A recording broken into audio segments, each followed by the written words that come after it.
सब Haryana job info पे एक बार फिर से आप सभी का स्वागत है। और इस वीडियो में हम देखेंगे आपकी ग्रुप डी के 13,536 पदों के लिए प्रदेश के 17 जिलों और चंडीगढ़ में संपन्न हुई परीक्षा को लेकर पूरी अपडेट।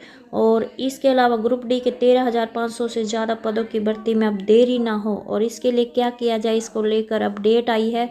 पूरी अपडेट आपके साथ शेयर की जाएगी। क्या है अपडेट, क्या है मामला, ये आपको इस वीडियो में मिलेगा। लेकिन गाइस, इससे पहले अगर आप चैनल से पहली बार जुड़े तो चैनल को भी जरूर सब्सक्राइब करें और वीडियो को भी लाइक और कमेंट करना ना भूलें। तो जान लेते हैं आज की जो अपडेट आई है।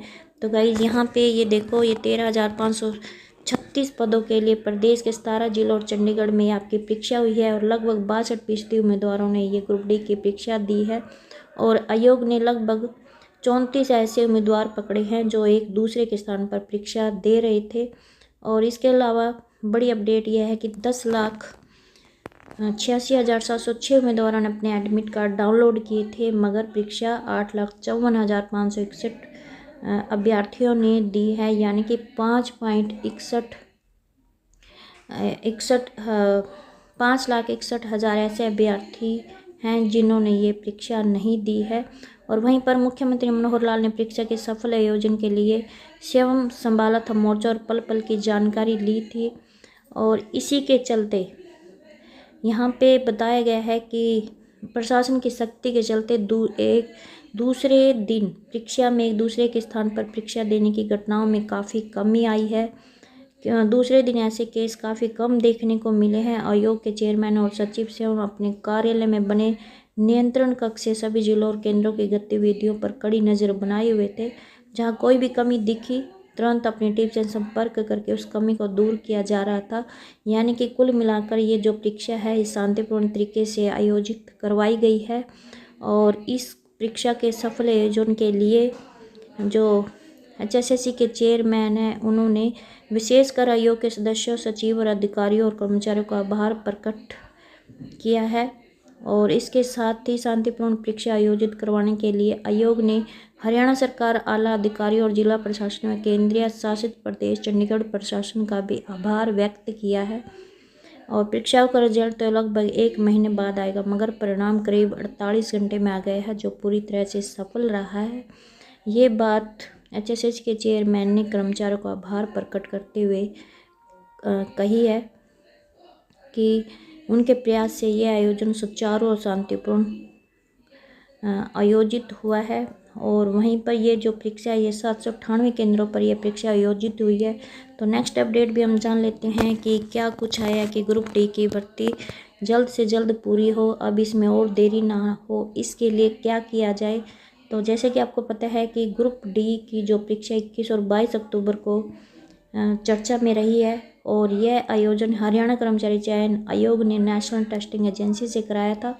और हरियाणा में जब से ग्रुप सी और डी पदों की भर्ती के लिए सीटी लागू हुआ, उसके बाद ग्रुप डी का ये पहले सीट था। और पिछले साल ग्रुप सी का सीटी हुआ था। हालांकि दोनों सीटी हर साल कराने की घोषणा मुख्यमंत्री मनोहर लाल ने की थी, मगर अभी तक एक ही सीटी हो पाया है।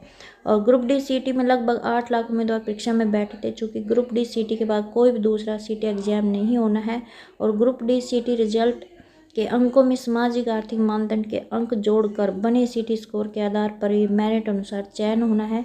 तो इसलिए अब गलियारे में यह चर्चा उठ गई है कि आयोग को अब ग्रुप डी के 13,500 से ज़्यादा पदों पर भर्ती करने में देरी नहीं करनी चाहिए। और हालांकि मतलब जो मुख्यमंत्री है, उन्होंने तो ये घोषणा कर दी थी कि जिस दिन ग्रुप डी सीटी होगा उसके अगले दिन रिजल्ट घोषित हो जाएगा। मगर दैनिक सवेरा ने इसी कॉलम में बताया था कि अगले दिन रिजल्ट घोषित करना संभव है, क्योंकि अभी तो आंसर की जारी होगी, उस पर जो अभ्यर्थी हैं उनसे आपत्तियां मांगी जाएंगी। आपत्तियां मांगने के बाद आयोग उन्हें एक्सपर्ट के पास भेजेगा और खुद भी कुछ प्रश्नों के उत्तर देख लेता है। और एक्सपर्ट रिपोर्ट आने के बाद ही आयोग NTA से ग्रुप डी सीटी का रिजल्ट तैयार करने के लिए कहेगा। मगर सामाजिक आर्थिक मानदंड के अंकों को जोड़ने के लिए उम्मीदवारों के दावों का सत्यापन करना, और सत्यापन के बाद ही अगर ये अंक सीटी अंकों में जोड़े जाएंगे तो रिजल्ट बिना बाधा के जारी हो सकता है। यानी कि यहाँ पे साफ साफ ये कहा गया है कि अगर इस भर्ती में को देरी ना हो, ये भर्ती बिना बाधा के पूरी हो, तो इसके लिए जो सामाजिक आर्थिक मानदंड के अंक हैं उनकी फिजिकल वेरिफिकेशन हो, अन्यथा इस पर भी विवाद हो सकता है। चूँकि ग्रुप सी सीटी स्कोर पर अभी भी विवाद है, आपको जैसे कि पता है, और तो इसलिए ग्रुप डी सीटी होने के बाद आयोग उन सभी गलतियों को पहले दुरुस्त कर ले जो ग्रुप सी के रिजल्ट में हुई थी और भर्तियां फंस गई थी। आयोग ने सामाजिक आर्थिक मानदंड के अंकों का दावा करने वाले उम्मीदवारों को अंक देने से पहले फिजिकल वेरिफिकेशन न कराने का जो स्टैंड लिया हुआ है, उस गलियारे में उसे गलत बताया जा रहा है कि जब ग्रुप डी सीटी के लिए इतने पुख्ता प्रबंध किए जा सकते हैं तो 2 लाख उम्मीदवारों के सामाजिक आर्थिक मानदंड के लिए फिजिकल वेरिफिकेशन क्यों नहीं हो सकती। और आयोग जब मेरिट पर भर्ती करना चाहता है तो उसे फिजिकल वेरिफिकेशन कर पारदर्शिता क्यों नहीं बरतना चाहता। और गलियारे में ये भी कहा जा रहा है कि जब नॉर्मलाइजेशन पर अंकों में 0.001 तक असर डाल सकता है तो जो सामाजिक आर्थिक मानदंड के 5 बिना फिजिकल वेरिफिकेशन के मिल जाने से कितना असर डल सकता है, यही बिंदु सिंगल बैच ने उठाया हुआ है। और गलियारे में ये भी कहा गया है कि ग्रुप डी के उम्मीदवारों में से चयन करने से पहले सामाजिक आर्थिक मानदंड के अंक देने से पहले फिजिकल वेरिफिकेशन जरूर करा ली जाए ताकि यह भर्ती जो ग्रुप डी की भर्ती है 13,500 से ज़्यादा पदों पर ना फंस जाए और भर्ती भी मेरिट के साथ पूरी पारदर्शिता से हो जाए। तो गलियारे में ये भी कहा जा रहा है कि ग्रुप सी के उम्मीदवारों की भी सामाजिक आर्थिक मानदंड के अंकों की फिजिकल वेरिफिकेशन कराई जानी चाहिए, क्योंकि कुछ उम्मीदवार अभी भी परिवार पहचान पत्र के जरिए वेरिफिकेशन को सही नहीं मानते।